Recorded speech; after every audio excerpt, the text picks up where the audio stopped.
नमस्कार दोस्तों, study with Dev channel में आपका स्वागत है। दोस्तों, पिछले वीडियो में हम देख रहे थे केंद्र एवं राज्य संबंध। केंद्र एवं राज्य संबंध में हमने विधायी संबंध देख लिया है। आज इसमें देखते हैं प्रशासनिक संबंध। तो प्रशासनिक संबंध क्या है जो केंद्र एवं राज्य के बीच में है, ये भी भाग 11 में है। तो देखते हैं केंद्र एवं राज्य के मध्य प्रशासनिक कार्यपालक जो शक्तियों का बंटवारा है, यही प्रशासनिक संबंध है। तो कार्यपालक शक्तियों का बंटवारा देखते हैं। केंद्र की कार्यपालिका पूरे भारत राज्य क्षेत्र में, शक्तियों का विस्तार संघ सूची के विषयों पर। यानी जो केंद्र की कार्यपालक है और शक्तियों का विस्तार पूरे भारत राज्य क्षेत्र में संघ सूची के विषयों पर होता है। यानी केंद्र की जो कार्यपालक शक्ति है, इनका विस्तार पूरे भारत के राज्य क्षेत्र में भी होता है और संघ सूची के विषयों पर भी होता है।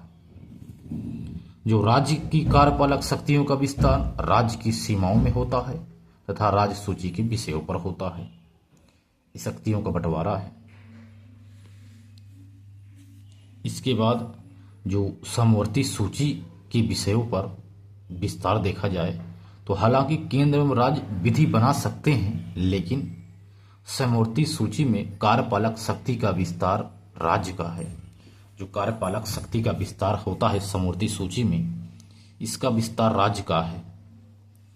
लेकिन एक नोट है, इसको देख लीजिए। संविधान या संसद की विधि द्वारा समवर्ती सूची के किसी कानून पर कार्यपालक शक्ति केंद्र को दी जा सकती है। यानी संविधान या संसद की विधि द्वारा समवर्ती सूची के किसी कानून पर कार्यपालक शक्ति केंद्र को दी जा सकती है। तो दोस्तों, हम आपको बता रहे थे कि कार्यपालक शक्तियों का बंटवारा, प्रशासन। तो केंद्र कार्यपालक शक्तियों का विस्तार पूरे राज्य क्षेत्र में संघ सूची के विषयों पर, राज्य की कार्यपालक शक्ति राज्य की सीमाओं में तथा राज्य सूची के विषयों पर। समवर्ती सूची पर विषयों का विस्तार देखा जाए तो हालांकि केंद्र और राज्य विधि बना सकते हैं, लेकिन समवर्ती सूची में कार्यपालक शक्ति का विस्तार राज्य का है। लेकिन संविधान या संसद की विधि द्वारा समवर्ती सूची के किसी कानून पर कार्यपालक शक्ति केंद्र को दी जा सकती है। लेकिन कार्यपालक शक्ति का विस्तार राज्य का है, लेकिन केंद्र को दी जा सकती है। इसके बाद केंद्र का राज्य पर नियंत्रण देखते हैं। केंद्र का जो राज्य पर नियंत्रण होता है, इसको देखते हैं। आर्टिकल 256 कहता है कि संसद की विधि या राज्य में उपस्थित कोई विधि को लागू कराना राज्य का दायित्व है। यानी संसद की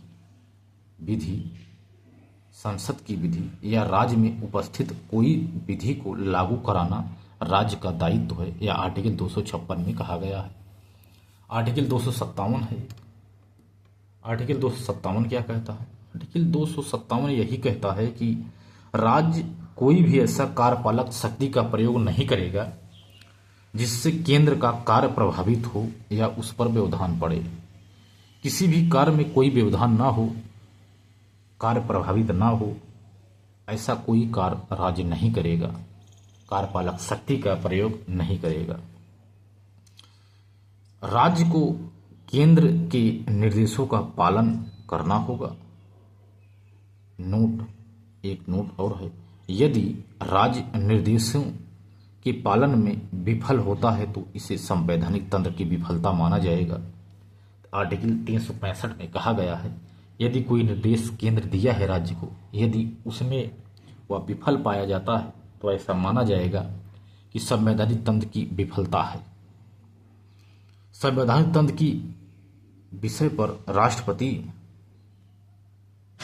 पर अपने हाथ में राष्ट्रपति जो है वह उस पर अपने हाथ में उसे अपना शासन ले लेता है। तो ऐसा कहा गया कि 360 में ऐसा वर्णित है कि यदि संवैधानिक तंत्र की विफलता होती है तो इस विषय पर राष्ट्रपति अपने हाथ में पूरे शासन को ले लेता है।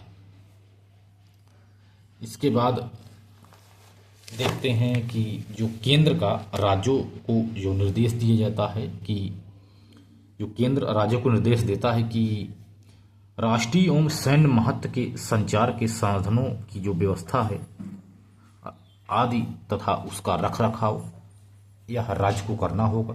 केंद्र इनको देता है कि आप राष्ट्रीय एवं सैन्य महत्व के संचार के साधनों की व्यवस्था करें तथा उसका रख रखाव करें। रेलवे की संपत्ति की सुरक्षा करो। एसटी के लिए कल्याणकारी योजना बनाओ। आभासी अल्पसंख्यक को मातृभाषा में प्रशिक्षित प्राथमिक शिक्षा आदि को आपको करना होगा। ऐसा निर्देश केंद्र राज्य को देता है। कोई भी रेलवे की संपत्ति है जिस स्टेट में जो पड़ता है आप उसकी रक्षा करें। एसटी के लिए कल्याणकारी योजना आप बनाइए। भाषाई अल्पसंख्यक को मातृभाषा में प्रशिक्षित कीजिए, प्राथमिक शिक्षा दीजिए आप उसको, ऐसा निर्देश देता है। इसके बाद आपातकाल में संघ का नियंत्रण भी होता है। आपातकाल में संघ का नियंत्रण देखते हैं तो राष्ट्रीय आपातकाल में केंद्र राज्य को निर्देशित करता है कि राज्य अपनी कार्यपालक शक्तियों का प्रयोग कैसे करे। यह निर्देशित करता है केंद्र राज्य को, यही निर्देशित करता है कि आप जो आपके पास जो कार्यपालक शक्ति है, क्योंकि आपके यहाँ राष्ट्रीय आपात लगा है तो आप अपनी शक्तियों का प्रयोग किस तरह से करें, ऐसा निर्देश केंद्र देता है राज्य को। राष्ट्रपति शासन में राष्ट्रपति का नियंत्रण कार्यपालक शक्तियों पर हो जाता है। यदि राष्ट्रपति शासन लागू है वहाँ तो वहाँ की जो भी कार्यपालक शक्तियाँ हैं राष्ट्रपति के नियंत्रण में हो जाती हैं। वित्तीय आपातकाल में केंद्र राज्य को निर्देशित करता है कि वह अपने कर्मचारियों के वेतन एवं भत्ते में कटौती करे।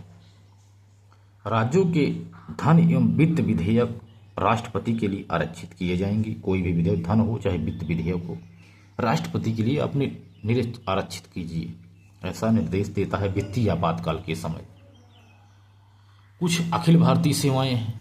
अखिल भारतीय सेवाओं पर बात करें तो इनके अधिकारियों की जो भर्ती, प्रशिक्षण एवं नियंत्रण है, इन पर नियंत्रण संघ सरकार का होता है। जो अखिल भारतीय सेवाएं हैं, आईपीएस, आईएएस, आईएफएस, इन पर भर्ती तथा इनका प्रशिक्षण एवं नियंत्रण संघ सरकार करती है।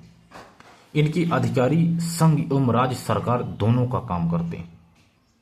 जो अखिल भारतीय सेवाएं हैं, भले ही इनकी भर्ती एवं प्रशिक्षण नियंत्रण केंद्र सरकार करता है, संघ सरकार करता है, लेकिन इनके जो अधिकारी बनते हैं वह कार्य जो दोनों के लिए करते हैं, संघ सरकार एवं राज्य सरकार दोनों का ये काम करते हैं।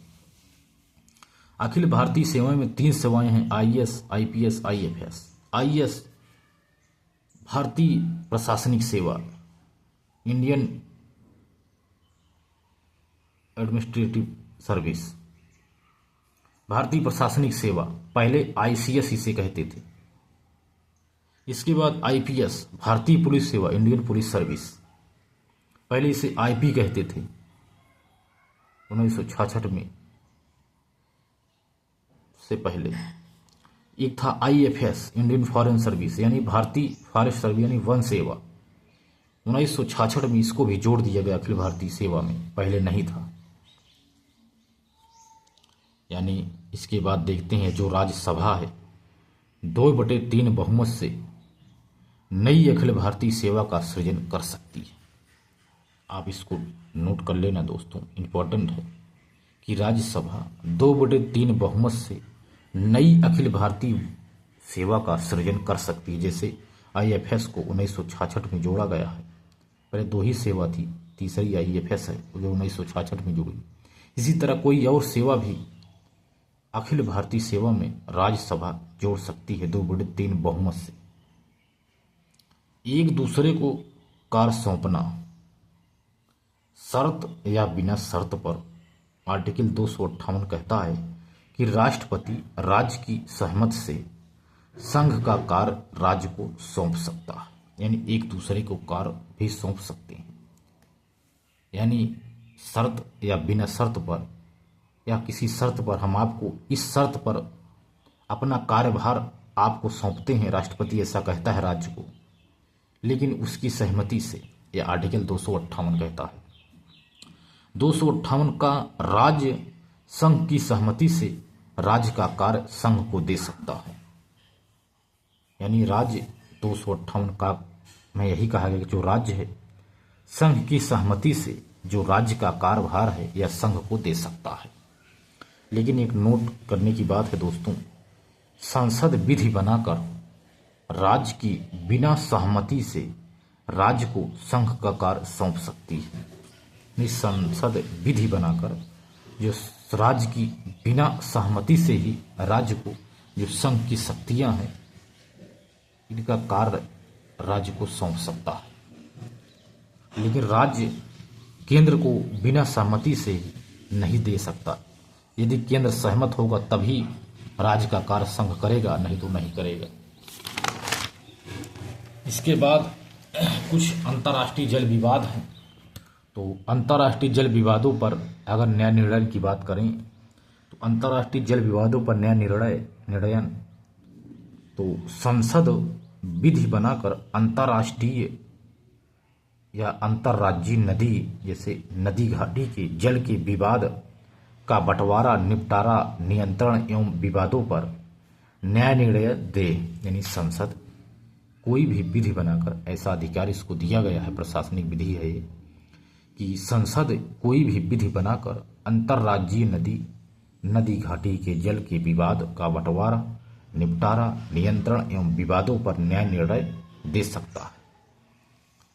एक नदी जल बोर्ड अधिनियम 1956 ईस्वी में बना भी है, नदी जल बोर्ड अधिनियम 1956 ईस्वी।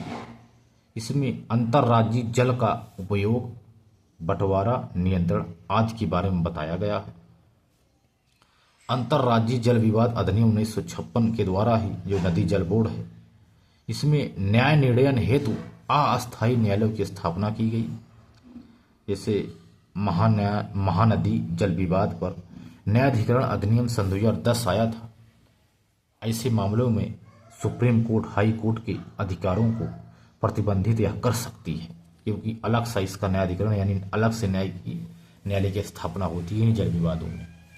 तो ऐसे में न्यायालय में सुप्रीम कोर्ट, हाई कोर्ट के अधिकारों को प्रतिबंधित किया जा सकता है। तो कुछ ये भी संसद के अधिकार हैं। यानी अंतर्राष्ट्रीय जल विवादों पर न्याय निर्णय का अधिकार ये भी प्रशासनिक है, यानी संसद इसको कर सकता है। इसके बाद अंतर्राज्यीय परिषद 1990 में आर्टिकल 263 के अनुसार यह कहा गया है कि 1990 में अंतर्राष्ट्रीय परिषद बना था। मतलब संघ राज्य के पारस्परिक हितों से संबंधित जांच एवं सलाह पर, जो संघ है राज्य के पारस्परिक हितों से संबंधित जांच एवं सलाह पर, राज्यों के मध्य विवाद, परस्पर हित के मामलों की जांच एवं सलाह पर यह सलाहकारी परिषद है, लेकिन यह बाध्यकारी नहीं है। यह अंतर्राज्यीय परिषद है। इसका गठन 1990 में किया गया है संघ के द्वारा, यानी राज्यों के परस्पर संबंधित जांच एवं सलाह पर ही इसका गठन किया गया था अंतर्राज्यीय परिषद का। तो जो इसकी संरचना जो है अंतर्राज्यीय परिषद की, इसकी संरचना जो 1990 में हुई थी, तो गठन राष्ट्रपति के द्वारा किया जाता है अंतर्राज्यीय परिषद का। इसके अध्यक्ष प्रधानमंत्री होते हैं। इसमें सदस्य 6 कैबिनेट मंत्री होते हैं। सभी राज्यों के सीएम प्लस प्रशासक, जो सीएम होते हैं केंद्र शासित प्रदेश की, ये सभी शामिल होते हैं। राष्ट्रपति शासन वाले राज्यों के राज्यपाल भी शामिल होते हैं। एक समिति तथा एक सचिवालय, ये सभी अंतर्राज्यीय परिषद के अंतर्गत आते हैं। यही इनकी संरचना है पूरी। सार्वजनिक कानून, दस्तावेज, न्यायिक प्राधिकरण, मान्यता। इस पे देखते हैं कि सार्वजनिक कानून, दस्तावेज, न्यायिक प्राधिकरण, मान्यता क्या है। सार्वजनिक कानून दस्तावेज यानी विश्वास एवं साख प्लस पब्लिक एक्ट। यह एक विश्वास एवं साख यानी पब्लिक एक्ट है। सार्वजनिक कानून मतलब सभी प्रकार के दस्तावेज, न्यायिक प्रक्रियाएं आदि पर विश्वास प्लस साख की मान्यता इसके अंतर्गत आता है। न्यायिक प्रक्रिया का मतलब है दीवानी न्यायालय के आदेश पूरे देश में मान्यता, फौजदारी हो जाए आदि पर लागू होता है। ऐसा सार्वजनिक कानून है। दस्तावेज न्यायाधीश प्राधिकरण को मानता है। अंतर्राष्ट्रीय न्याय व्यापार हैं कुछ जो वाणिज्य हैं, अंतर्राष्ट्रीय व्यापार एवं वाणिज्य हैं। ये पूरे राज्यों में व्यापार वाणिज्य की स्वतंत्रता है। किसी भी को भी संघ इस पर नियंत्रण कर सकती है। राज्यों में भेदभाव इस पर नहीं होगा। ये प्रशासनिक अधिकार है, यानी इस पर केंद्र प्रभावी होता है। राज्य को उनका मानना पड़ता है, कार्य को भी हो कोई भी हो। केंद्र विधि बनाकर भी राज्य की बिना सहमति से सभी कार्य सौंप सकती है। सार्वजनिक कानून, दस्तावेज, न्यायाधीश प्राधिकरण आदि को मान्यता है। अंतर्राष्ट्रीय व्यापार एवं वाणिज्य पर भी आदि पर भी इनका नियंत्रण है। तो इनके बारे में दोस्तों हमने देखा प्रशासनिक संबंध। तो दोस्तों मिलते हैं और बेहतरीन क्लास में, तब तक के लिए धन्यवाद।